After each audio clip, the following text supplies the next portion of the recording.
சங்கரன் கோயிலில் ஒரு ஹோட்டலில் சாப்பிட வந்தோம். சீலா மீன், ஊசி மீனா, ஊளி மீன் நான் சாப்பிட்ட கிடையாது. எல்லாம் கரண்டி ஆம்லேட்லாம் வச்சுருந்தாங்க. சாப்பிடும்போது நமக்கு ஒரு கெட்ட உலகம் இருக்கு. என்னன்னா பக்கத்திலையில் இருக்கிற என்ன சாப்பிட்றாரு அப்படி கேஸுவாக பின்னாடி திரும்பி பார்த்தா ஒரு அண்ணன் வளர்ச்சி ஏற்றி இருந்திருப்பாங்க. லாரி டிரைவராக இருப்பார். உலக சாப்பிட்டு இருந்தாரு. ஏதோ பாட்டில் ஒன்றா அந்த அண்ணன் ஊற்றுனாரு. என்னங்க தயிர் மேலே தான் ஊற்றுறீங்கன்னா தேன் ஊற்றுறேன்னா எனக்கு ஆச்சரியமா இருந்துச்சு. தயிர் மேலே தேனா? ஆமாம், அந்த போய் சூப்பராக இருக்க போட்டாங்க. அது கேள்விப்பட்ட ஒரு முயற்சி பண்ணலாம். அப்புறம் என்ன அது அண்ணன் தயிர் எடுங்க, தயிர் நானே ஊற்றிக்கலாமா? தேனை அவர் தான் ஊற்றுறாங்க. ஏன்னா கூட கொஞ்சம் ஊற்றிட்டோம்னா விலை கூட ஊருக்கு. என்ன செய்யுது? அப்படியே குழச்சி அடிக்க வேண்டியானா? இதுக்கு என்ன துணை உணவு எது நல்லா இருக்கும்? எது வச்சுக்கலாம்?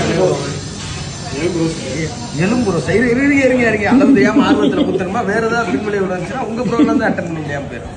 தயிர்ல தேனு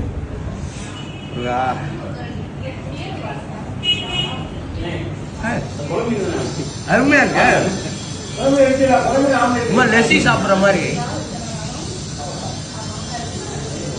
உங்க நெய் சுக்கா கொஞ்சம் வச்சுக்கிறேன்.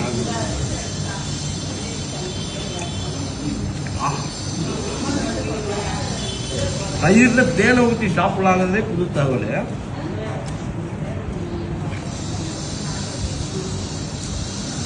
தேனா இனிக்குதும் ஏதாவது சாப்பிடணும் மூல நெசமாயி தேன் இருக்குன்னா தேனா இனிக்குது. நெய் சுக்கால நெய் சூப்பராக்கா.